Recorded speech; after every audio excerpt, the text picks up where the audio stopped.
2-year process, a 3-year process. The United States said, no, Assad must go the first day of any agreement or we block it. And so Kofi Annan stepped down from his position after having negotiated a peace arrangement, and we have had 500,000 people dead since then. We should not allow this kind of criminality to be normal. This region has been at war nonstop for 30 years, actually I would say for at least 57 years, since the Six-Day War, because there has been no honest accounting of international law, no honest diplomacy. It's been militarization all the way through. And we could have peace immediately in this region. All that is required, in my view, is the United States change its veto of Palestine as the 194th UN member state, because on that basis, all the region would normalize relations and the wars all across this region would stop. But Israel has had control over US policy, and it says no. It wants greater Israel. It wants Israel in Syria. It wants Israel in Lebanon. It wants Israel in the West Bank. It wants Israel in East Jerusalem. It wants Israel in Gaza. And until that stops, we're not going to have peace. So is the US on the fence? Of course not. It's the major protagonist of this whole war and has been for the last 14 years. Thank you, Jeff.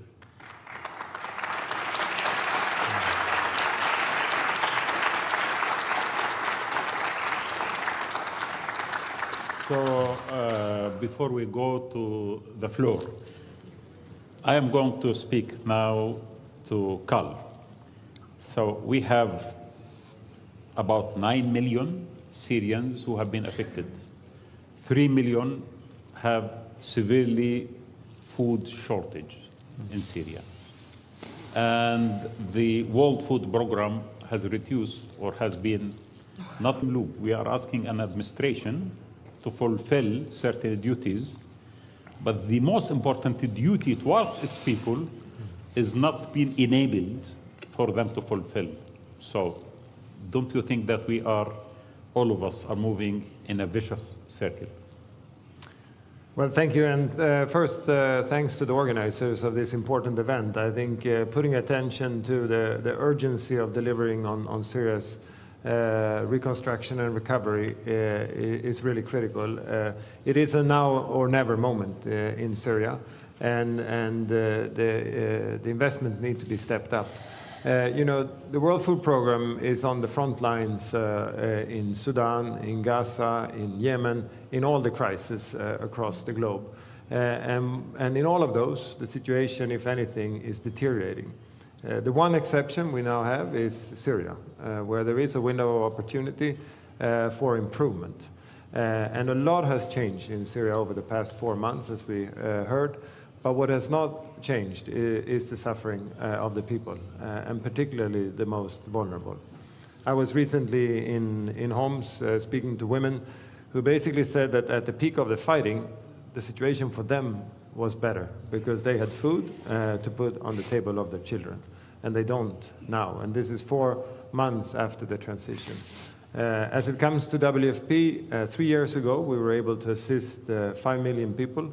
Now we're down to assisting around 1.5. So in this period, the funding for humanitarian assistance, the capacity for humanitarian assistance has shrunk. And 1.5 people might sound a lot, but like you just pointed to, there are 3 million people who are critically food insecure. That means that you don't know where your next meal is going to come from.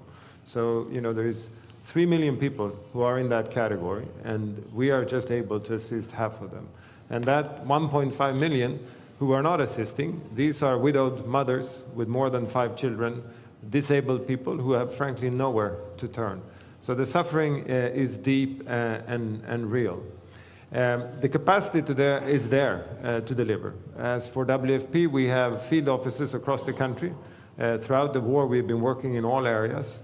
We have the infrastructure, we have the capacity, we have the staffing. What is lacking is really the money.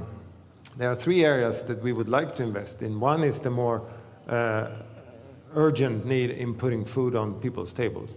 In this, we would really like also to quickly recover the bakeries to be able to put bread, warm bread, into the hands of people. We know that also has a psychological impact. We did that during the ceasefire in Gaza. But we would also like to expand what is our cash system, where we provide cash instead of food, and working with authorities as this being an embryo for a social protection system, which, by the way, could be a key pillar also to allow for the return that we hope will happen. And then finally also, we are not in a development agency, but we can contribute to some early recovery initiatives to get farmers back on their land for the food system to start recovering. We don't build dams, but by just fixing some pipes, you can get basic irrigation happening and the food production inside Syria to start for the next planting season. So there is a lot that can be done, and there is a lot of capacity ready to deploy, but the funding is not there. So, we appeal to donors wherever they are. I will travel to the Gulf next week. We have been in Brussels recently, because the issue when it comes to WFP is not the sanctions. While that also is an important issue, as we've heard from other speakers, we have humanitarian exemptions, and we really need donors to step up and to do it now, urgently. We think, while I am speaking to a humanitarian imperative, because that's what we do, obviously this also has political and security impact. We know that when there is no food security, there is no stability. And so to invest in these humanitarian programs, I think we would also allow for this sense of change to happen in the country. These are quick dividends that are important for people to believe in this change. There is still hope, but that hope needs to be nurtured, or it will turn to frustration and anger. And so we really hope we will be able to seize this window of opportunity. As I started off saying, this is a now or never moment in Syria. Thank you very much, Carl. So I would like now to take some comments. I will start with Ammar. Ammar is a Syrian who is from a think tank in Istanbul. Imran, I would like to get his opinion. If there is a microphone that we can get from the technical side. Yeah. Yeah. Well, thank you very much, and thank you specifically to Mr. Nuh for including me as a respondent in this panel as a Syrian think tank. I wanted to respond, first of all, yes, the US has blocked many initiatives in the past, but I think it started also, it's not one problem in the region. I think one of the major issues that has changed now as a turning point in the regional security order has been Iran. Okay? The decline of the power of Iran now has really provided an opportunity for Lebanon, Syria, Iraq to breathe air and to have a new page in history. Is this an unknown page? Yes, there's still a lot of unpredictable elements with this new history being made. I think this is a perfect moment not to wage war against Iran, but actually to balance the powers in a way that Syria could become an opportunity for a new regional order and a new regional stability to be established. I think there's great hope. There's a lot of risks involved, but I think this is a great opportunity for Turkey, Iran, for the Arabs to start from Syria as an opportunity, as a pathway to building consensus, rather than for Syria to become a point of tension and competition between those countries. I think I agree with the issues of sanctions as being an issue, but I think the reintegration of Syria needs to happen at a much deeper level in not only on official levels, on including civil society, on including the Syrian voices at every moment, at every forum, at every conference, at every event where Syrian businessmen and the business community could become empowered to be at the table. Establishing the new economy of Syria. We're transforming from an illicit war economy based on captagon, based on terrorism, radicalism, that transcends borders into a new economy of production that Syria has always been known for. And I think countries to begin supporting those initiatives directly, regardless of sanctions, is a top priority. The biggest threat today, obviously, Israel. And I think this cannot be resolved by Syrians, by the new Syrian government, or by any one actor. This really involves a new regional order to be discussed, whereby this aggression would be stopped. So on the regional dynamics, I believe there's a great opportunity for a new geopolitical order. On the domestic one, there's the economy being, I believe, the number one. And then, of course, you can't have social reconciliation without transitional justice.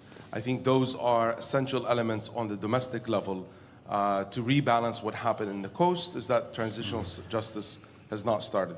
I don't know how many minutes I have, but again, I think the biggest thing is that countries are discussing whether we start with the chicken or the egg. I think that's the everlasting problem that we're trying to solve. Do we lift sanctions first, or do we wait for the country to begin legitimacy? Well, you can't start with legitimacy without economic empowerment, and you can't do economic empowerment without lifting sanctions. So I think it's an important way for courage in the political system to start with one before the other. Thank you very much. Thank you, Ammar. Thanks a lot. So we are going to have questions to the panel. Please make it very direct and quick, because we'd like to take a few questions before we go back and conclude our session. So yes, please, you could start here. You can stand up so they can see you. Yes, okay. Thank you so much, moderator, gentlemen on the panel. Extremely enriching conversation. Would have really loved, or let me turn this into a question.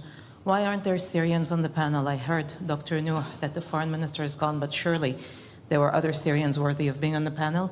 And mostly, why aren't there any women on the panel? It's a question. Thank you. Thank you. Thanks a lot. Okay. Next question. Please, yeah. We are going to have here.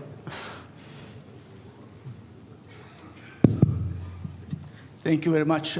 My name is Şener Aktürk. I'm a professor of international relations at Koç University. I have the question about transitional justice and accountability. I mean, many report that up to 500,000 Syrians, mostly civilians, have been killed, many of them with chemical weapons under duress and torture. In similar situations from Rwanda to Bosnia to many others, we have had international criminal tribunals, both for domestic and international perpetrators. Aleppo has been bombed by the Russian Air Force. Raqqa has been bombed by the American Air Force. So there are many foreign and domestic perpetrators. What is the international communities, and it might be unlikely for the local actors to push for this because of their fragility, but is there any penchant for the international community to ask for some kind of accountability of 500,000 Syrian Arabs being killed, or will that just go without any acknowledgement? Because I fear that it can be repeated over and over again if 500,000 people's mass killing goes unpunished. Thank you very much. Okay, any other? Okay, so I see everyone here. Yes, please. Abdul Hamid.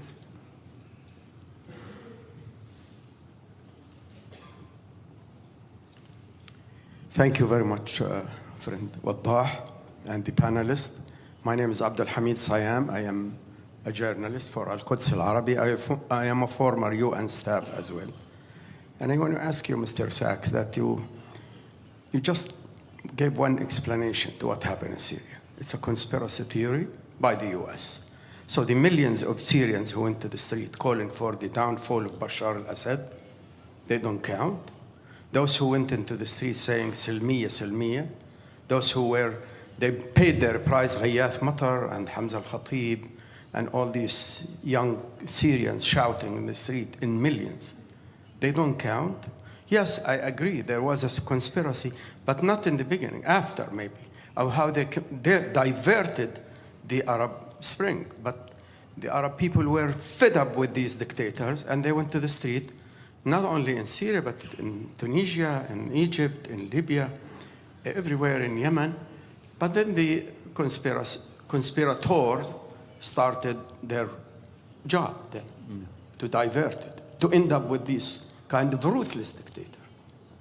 To say, for people to say, oh, we'd have been better off under Gaddafi and under Mubarak and under. So how do you respond to that? Thank you very much. Thank you, Abdul Hamid. So, last question, please. And quick, because we have just about 12 minutes to share with the panel.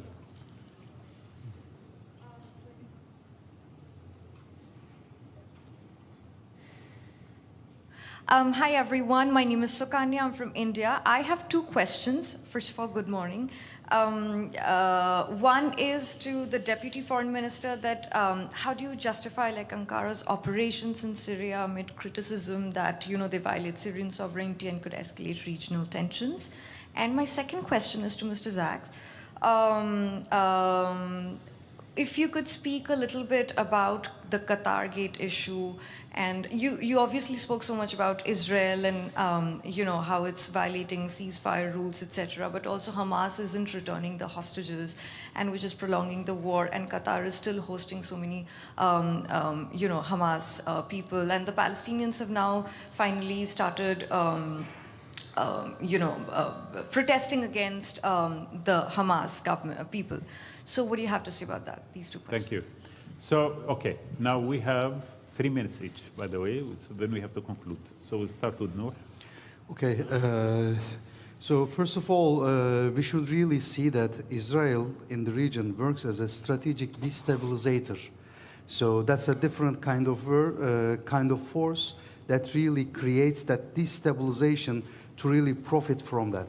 So to prevent that, regional countries, so we got together 5 countries, we created a mechanism that's called quintet mechanism that will introduce some kind of operational center that would really respond back to the security problems in the region, because it is so real that there is terrorism problem, there is border security problem, there is drug trafficking problem, and those things really negatively affect all the regional countries.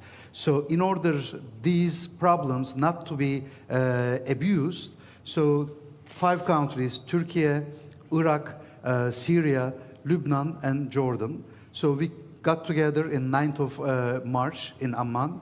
So we created this mechanism, and we will make this operational very soon. So one of our friends asked a question about the new regional order. If not a regional order, but at least we are trying to help Syria to build some kind of capacity that would allow Syria to respond back to these security problems alone. But first, we need to help to make them stand alone. So the center will be in Syria, and the request will be coming from Syrians. So we will be under the Syrian demand to really respond back to those security questions. So we are hoping that that would really help Syria to have a better future. So other than that, so as you mentioned, there is hope on the ground. Really, we should keep that hope alive. So the Syrian government has been responding positively. Most of the demands coming from the international community. So that's really a very positive momentum. So we should help Syrian government to achieve its goals. Mr. Bederson. Listen, let me, to what Jeff said, 3 short comments, and it's been addressed already. The Syrian people have agency. They started, not the United States, started the demonstrations in March 2011. It was not a conspiracy. This is extremely important. The Assad dictatorship led to what happened in March 2011. Then we can have a long debate of what happened afterwards, but this is my first point. The second point is that in 2011, the Israelis were not unhappy with Assad.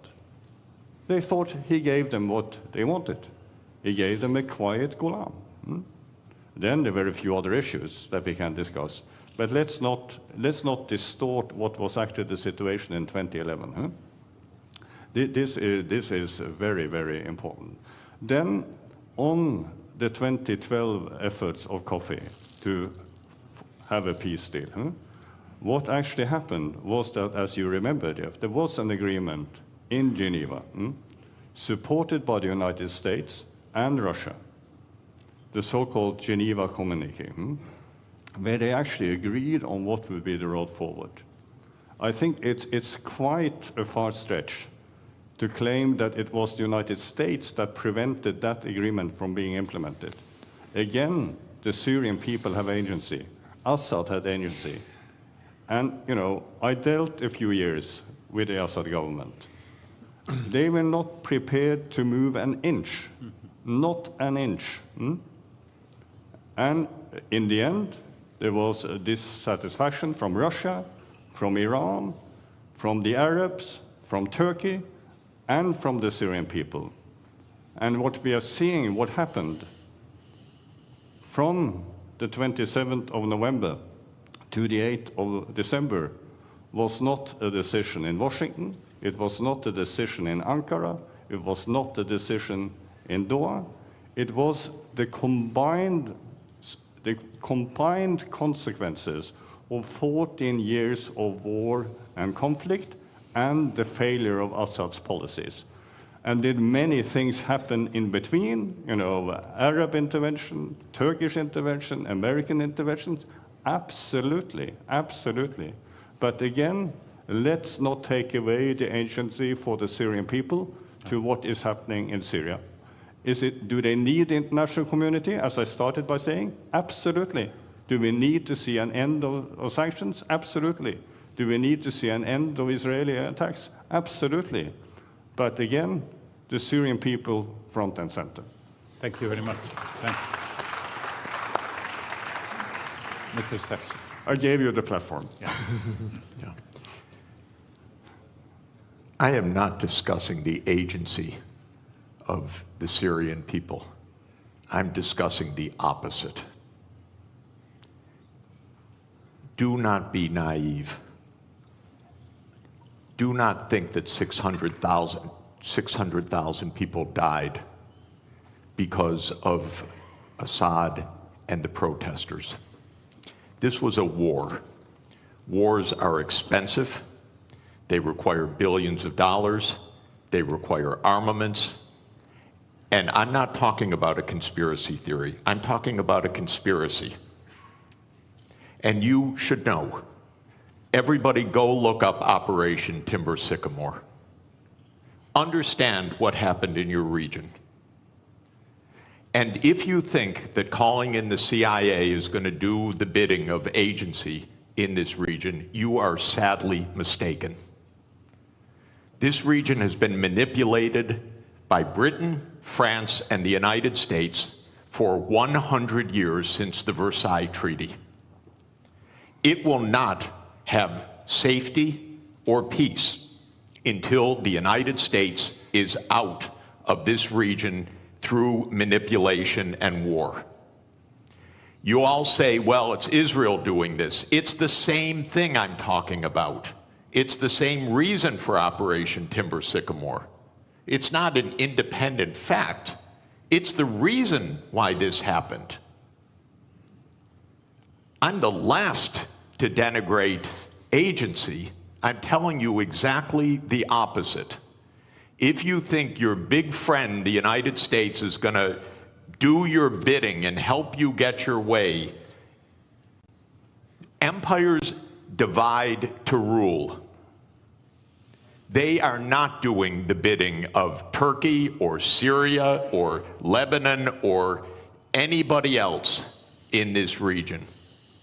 And if this is, yes, you want to balance Persia or Iran, you call in the United States to do that, and you think this is going to work out well?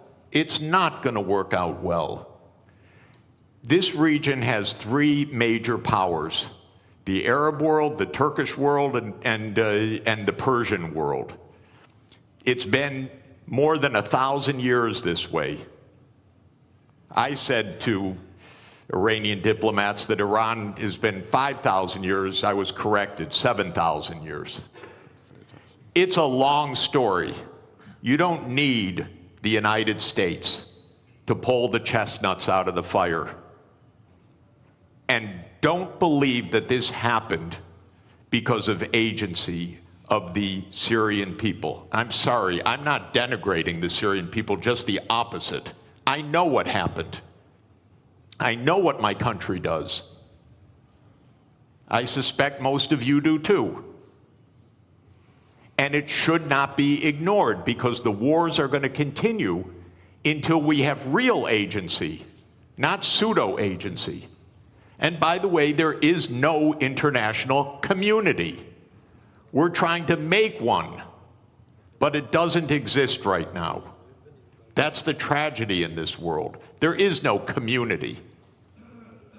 There are interests. There are militaries. There are regime change operations. This is not community. We need real community. And by the way, I give every day my volunteer time to the UN for 25 years because I believe in it. It's my life commitment. So I believe in community. I also happen to know that the United States blocked the agreement in 2012. I'm sorry, I won't elaborate. But the United States blocked it, and I know it. Well, I know it too, Joe. I know, Okay. but I know it from Kofi, sorry. Perfect. I too. Carl.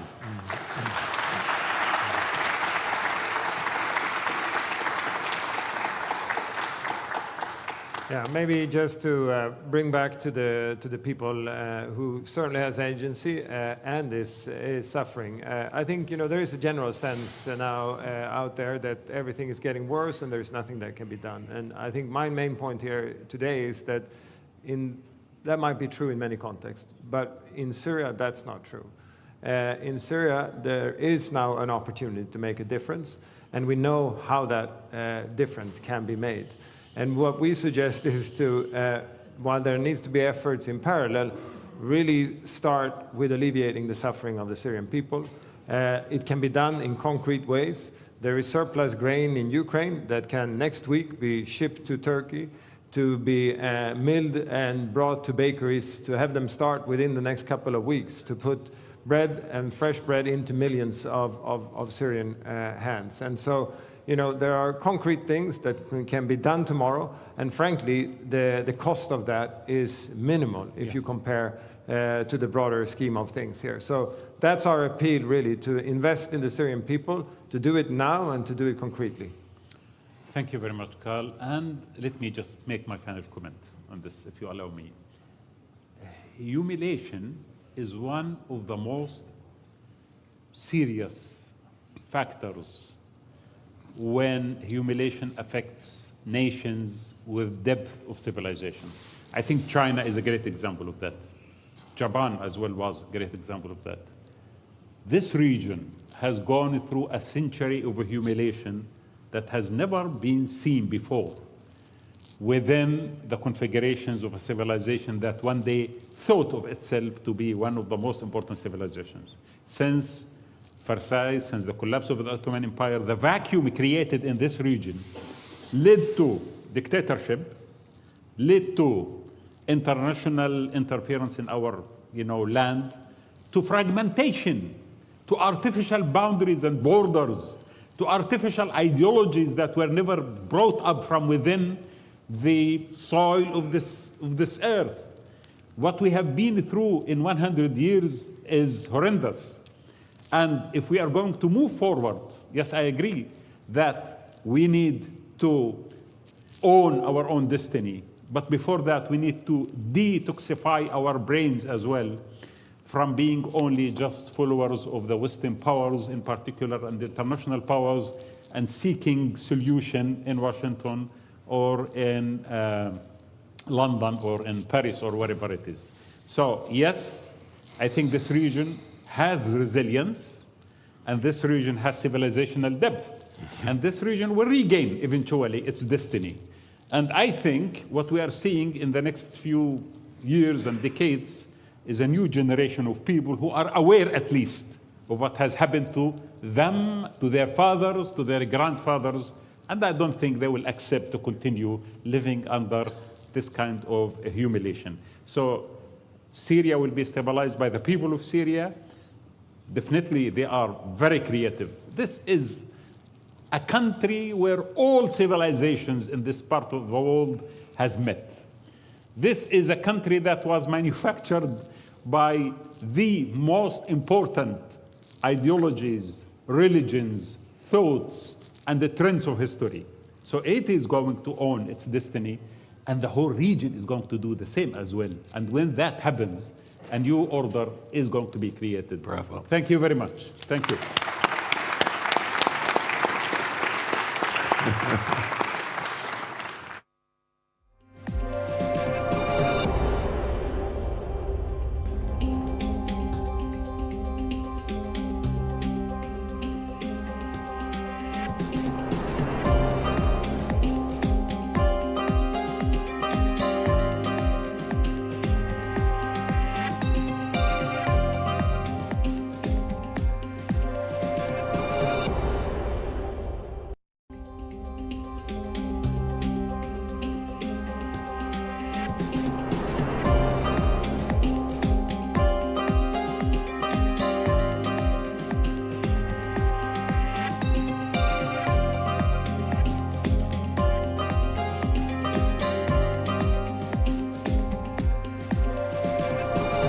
Syria has become an arena of competition amongst international powers.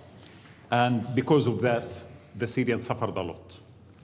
Now, Syria has changed. We have a new administration. There was a checklist that most of it was accomplished by the current administration. Constitutional declaration was made. Inclusive government has been formed. Investigation on human rights issues have started. A lot of things have been done, but until now, the international community is reluctant to go ahead and to support the okay, verbally we have heard that, but sanctions are killing people. And this is, I mean, I have been in Damascus, I have seen this for myself. People cannot. Bashar al-Assad supported the country by selling Octagon. Now these guys are not selling Octagon, and they are seeking some support from international society. So what they should do to be accepted? Listen, we have to remember the following. Today is what? 11th, 12th of April? It's 4 months since Mr. Shara entered Damascus. And we have to remember also that no one saw this coming. We were all unprepared for what was happening. But immediately, the international community gathered together in Aqaba, with the exception of the Russians, the Chinese, and the Iranians, but the Europeans, the Arabs, and the Americans were present. And they outlined the following. He said, listen, if Mr. Shara delivers on what he promises, you know, an inclusive governance structure, keeping the state institutions, the international community will deliver. You are absolutely right. That was what was promised. So I have basically said that the following thing. We need, for Syria to succeed, we need 2 things.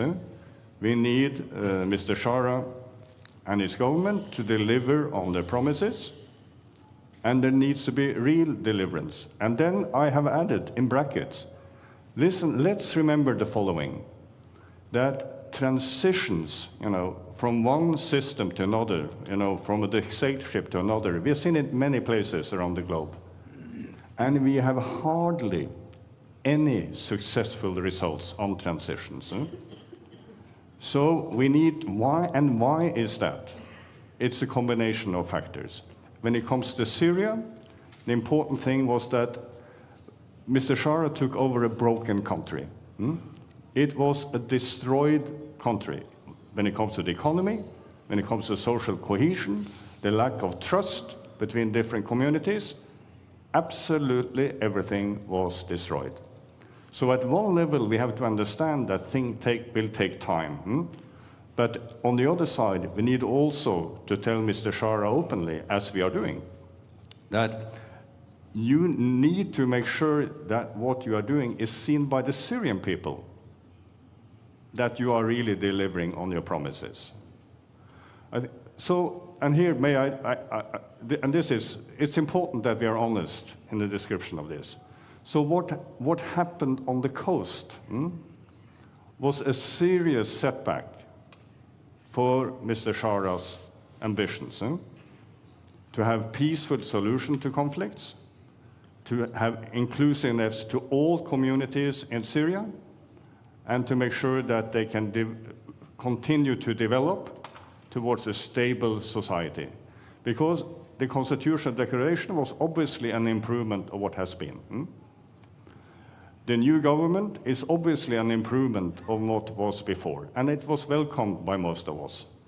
But the problem is that because of what happened on the coast, too many people are seeing what happened on the coast as a confirmation of their previous views of Mr. Shara and HDS. So, and the reason I'm spending a little bit of time on this is also, one thing is sort of that it has an impact inside of Syria, but it has an impact also internationally. And the one place that we need to address directly is, of course, the United States. Yeah. The United States of America. So while there is no, I would say, among the Arabs, among the Europeans and Turkey, there is a broad consensus that we can't afford this to fail. We need Syria to succeed for the reasons that you have discussed. For this to happen, we need, as I said, truly inclusive process in Syria, but we also need sanctions to end. Because it's absolutely correct. Without sanctions ending, we are heading towards a disaster. The economic humanitarian situation, and Carl will address this, it's a disaster. It was a disaster during the 14 years of Assad. It's getting even worse. And there is a lack of funding. And in Washington, I'm diplomatic, Washington is sitting on the fence. They haven't decided. So what does it mean? It means that we will not immediately see sanction relief. Luckily enough, there is an agreement that sanctions shall not have an impact on the humanitarian assistance. And we need to make sure that Turkey, the Europeans and the Arabs, we need to make sure that the message to Washington is make at least sure that that is happening, that we can, that we can actually see that the energy sector is restored, that the financial sector, the banking system is out of sanction, that health and education and the work that the World Food Programme is doing is not impacted by sanction. Let's at least agree on these things. If we can do that, maybe we can move forward. And while we are doing that, we need to continue in our honest discussion with Mr. Shara and say, listen, you have no promise there will be a real investigation of the events that happened on the coast. We have been discussing transitional justice issues. We are there to support you. We will work together with you. And I must say, on behalf of the United Nations, we have a good dialogue with Mr. Shara and his team. But he cannot succeed alone. As you rightly stated, he needs also the international community, and much is at stake. And let me just, to finish, the Israelis have to stop what they're doing. Yeah. This is playing with fire. And it is contributing to destabilizing what is already a fragile situation. Thank you very much. Now I'm going to ask Jeff about, is United States of America sitting on the fence on Syria? In my understanding, they are not. Why? Because they are holding the most important card in the issue of Syria, which is sanctions. Even when the Europeans wanted to ease the sanctions, eventually the Americans are the people who are going to, give the final approval or not. So they are not. They are taking position. The fact that Syria, after 4 months, is at this moment in time suffering from sanctions, and the current government, which we are demanding them to show all kinds of flexibilities, cannot provide to the people even daily food, it means we are not on the fence. What is the grand strategy of the United States of America in Syria? And how do you see the game played right now by Trump administration? Yeah, thank you very much. I think it's important for us to understand where this entire war came from. It did not come from Bashar al-Assad. It came from Washington. There was a decision in 2011 to overthrow Assad. Actually, that came from Jerusalem. This has been a desire of the Israeli government that stretches back more than 25 years. Netanyahu's idea is make the Middle East in Israel's image, overthrow every government that opposes Israel.